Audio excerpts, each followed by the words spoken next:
planeta. Você sabe quantos ateus existem no planeta? Quantos cristãos você sabe? Porque. Cerca de 700 milhões de E, ateus. e cristão, você sabe? 2,3 bilhões, mais ou menos, 30%, perto disso. Perfeito. Então a gente está falando que, tirando os ateus, as outras pessoas, os 93% acreditam numa divindade. Essa divindade ela pode vir naturalmente, né? Porque os povos originários eles acreditavam em Deus. E aí você compreende que você acha que Deus está escondido, onde 93% da população reconhece um Deus, reconhece uma divindade. Onde ele está escondido? Mas você acha que ele se apresenta, então, de diferentes maneiras, Josias? Ou seja, o Deus em que vocês acreditam se apresentou como Jesus, ali no Oriente Médio, mas outras divindades, Thor, Odin, Zeus, Apolo... Então, esse é o ponto. A discussão é sobre Deus.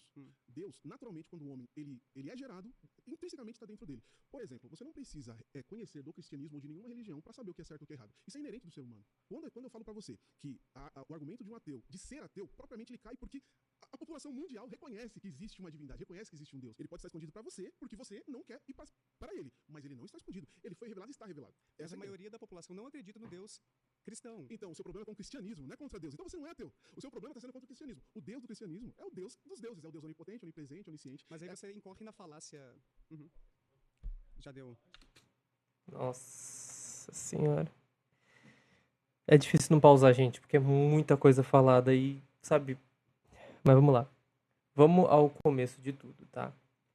Por que a criação de deuses? Porque o ser humano tende a criar deuses, tá? Isso vem desde a época onde nós, seres humanos, conseguimos entender a nossa mortalidade, tá bom?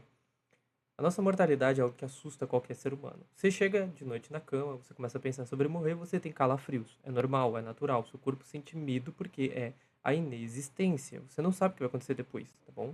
Então isso é natural do ser humano, ter medo da morte. O que acontece? Para você não ter medo da morte, você tem que falar pro seu cérebro, olha, fica tranquilo, depois que a gente morrer, vai ter alguma coisa lá. Entendeu? Então é por isso que o ser humano cria Deus. Entendeu? Se você tem uma explicação pro depois, fica muito mais fácil você superar isso. Entende? Você falar que tudo que acontece na sua vida tem um propósito. Você dizer que, eu sofri um acidente, mas eu fui curado, não sei o quê. Cara, sabe, você sempre vai arrumar uma desculpa pra tudo que tá acontecendo, seja bom ou seja ruim. Entende? Quando for alguma coisa ruim, você vai culpar Deus. Quando for algo bom, você vai agradecer a Deus. E, cara, você não deixa espaço pra casualidade, tá? É muito difícil um religioso entender o que é casionalidade. Não tem ponto 2, vamos ao ponto 1 só mesmo, que é simples. Existem deuses e deuses e deuses, diversos deuses, egípcios, gregos, nórdicos, romanos, deuses pra moer, tá? Todos eles têm a mesma história. Todos têm um filho de Deus, um semideus que desce à terra, que salva, que faz coisas e que morre, ou que é mártir, que seja. Toda a história de um Deus precisa disso, tá bom? Então não adianta. O ser humano cria Deus para explicar a mortalidade, para explicar as coisas boas e ruins do mundo. Ponto. É isso. Não tem não tem algo místico por trás. Não tem. É um simples ponto. Tudo bem? Outra coisa. Eu não sei se eles vão falar ainda, mas já deixo eu falar aqui agora, para vocês verem que eu não estou só contra-argumentando sobre coisas do vídeo. Tem mesmo ponto nisso, tá bom? As pessoas, elas vão na igreja para receber, para herdar o reino dos céus. Tá? Eu não sei se você é cristão, se você é crente, qual é a sua religião que você está assistindo isso. Mas saiba, se você faz isso, é a mesma coisa de você amar o seu pai. Sabe o seu pai? Então, digamos que seu pai seja rico, talvez ele seja, talvez ele não seja, mas digamos que ele vai deixar uma gigantesca herança para você quando ele morrer. Aí você vai na casa dele todo domingo no churrasco. Mas você vai lá porque você tá pensando no que você vai herdar. Não porque você ama ele, não porque você gosta da presença dele, porque você dá risada com ele, porque ele é um cara frio, ele é um cara que não fala muito, ou quase não fala com você, certo? Mas ainda assim você sabe que quando ele morrer, você vai ter uma grande herança. Quando ele morrer, você vai ter uma herança, no contrário de Deus, e você seria o contrário. Mas quando ele morrer, você vai ter uma grande herança. Beleza. Você vai lá, você visita ele e tudo mais. Mesmo ele sendo frio e tudo mais, mas você continua. Pela herança. Você acha que isso é errado. Todo mundo acha que isso é errado. Isso é interesse. Agora, por que você vai na igreja todo domingo, toda terça, toda segunda, não sei qual é a sua denominação, para herdar o reino dos céus, para herdar o galardão? Não é a mesma coisa? Não é interesse? Vai dizer que, não, mas é porque eu vou para lá. Não, você vai para lá por causa da salvação, tá? Você não vai pra lá porque você ama Deus. Você não vai pra lá porque você se sente bem naquele lugar, certo? Eu posso falar, eu ia porque eu gostava, eu sentia bem naquele lugar.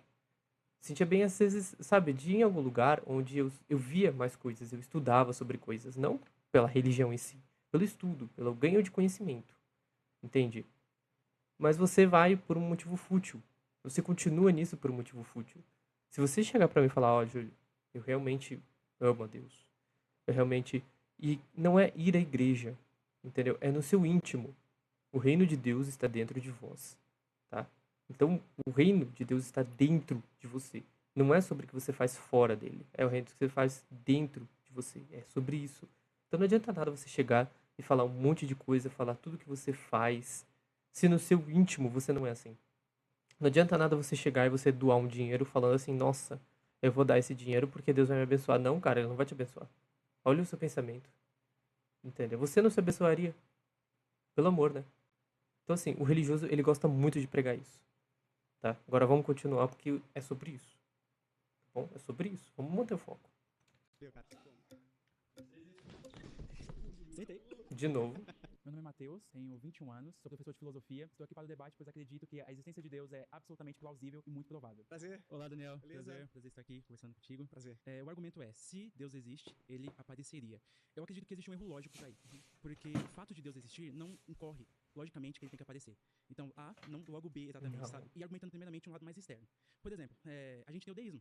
E no deísmo a gente tem uma concepção de Deus, onde você não tem um Deus que intervém, você não tem um Deus que aparece. Sim. Ou, por exemplo, a gente voltando um pouco para Aristóteles, Mais por exemplo. plausível do que o Deus cristão. Peraí, O deísta. antes disso. Uhum. Então, quando a gente está olhando para esse Deus deísta, por exemplo, o Deus de Aristóteles é um motor imóvel. Ele só é acessado por uma intenção intelectual. Ele não aparece, né? Ele não toca a gente, ele não tem esse aparecer. Ou as ideias de Platão também, falando muito grosseiramente, ou o Uno de Plotino. Então, você pode postular um primeiro princípio imóvel, você pode postular, ou pelo menos você indo um pouco na linha do Kant, mesmo que você não fale que você possa conhecer a Deus, que seria talvez até um aparecer, você tem que pelo menos pensar Deus. Porque você tem que pensar alguma coisa, não dá pra nada vir do nada a partir do Mas, nada. Matheus, a gente está discutindo especificamente sobre o Deus cristão, Sim, que tem a propriedade, por exemplo, de ser perfeitamente amoroso, perfeitamente bom. Uhum. O John Schellenberg, que desenvolveu esse argumento do ocultamento divino, ele argumenta que, sendo sumamente bom, amoroso, ele tem uma abertura para se relacionar com sua criação, com seus filhos, que somos nós. Então, tantas pessoas buscam. Eu já busquei, cara. Eu já passei por uma situação de aperto na vida, fui à igreja, já era ateu. Estava dando início do meu ateísmo, há uns 20 anos, mas busquei e não tive nenhum tipo de resposta. O Leandro Carnal, que é ateu também, ele estava no seminário orando a Deus, tentando se comunicar, e ele falou que acabou caindo numa secura espiritual porque se percebia conversando consigo mesmo.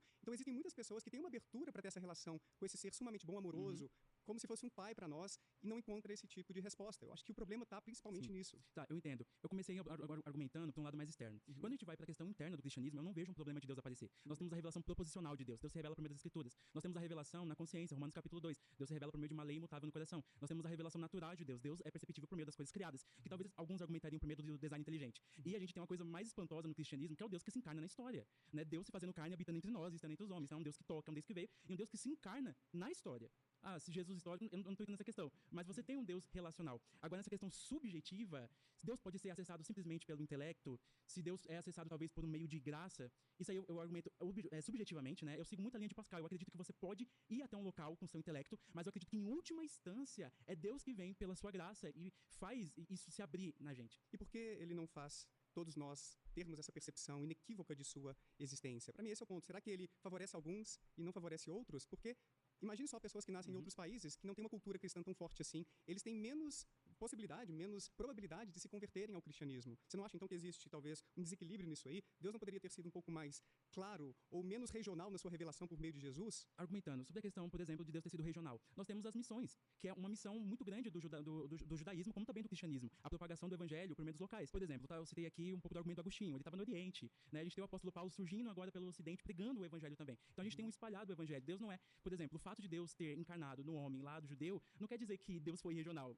sabe? Quer dizer que Deus escolheu uma forma de começar por meio também de uma aliança, porque o cristianismo ele não está separado do judaísmo, os dois estão em continuidade. Deus encarnou no povo judeu. E outra questão que você colocou. Gente, é por isso que eu falo, estudo não é tudo, tá, gente? Estudo não é tudo, tá? Ler livros não torna você inteligente, tá? Por que que Jesus nasceu no Oriente Médio? Naquela época, o mundo não era tão grande assim, tá? Como assim? Há 2000 anos atrás, pouco... Como é que eu posso dizer, gente? Pouca parte do planeta estava realmente habitada por pessoas desenvolvidas, tá? A maioria era indígena, né? Que a gente chama de indígena hoje em dia. Eram nativos, sabe? Pessoas que não tinham um certo conhecimento, não tinham acesso a livros, a falas, a coisas, sabe, mais evoluídas, sabe? E socialmente, pronto.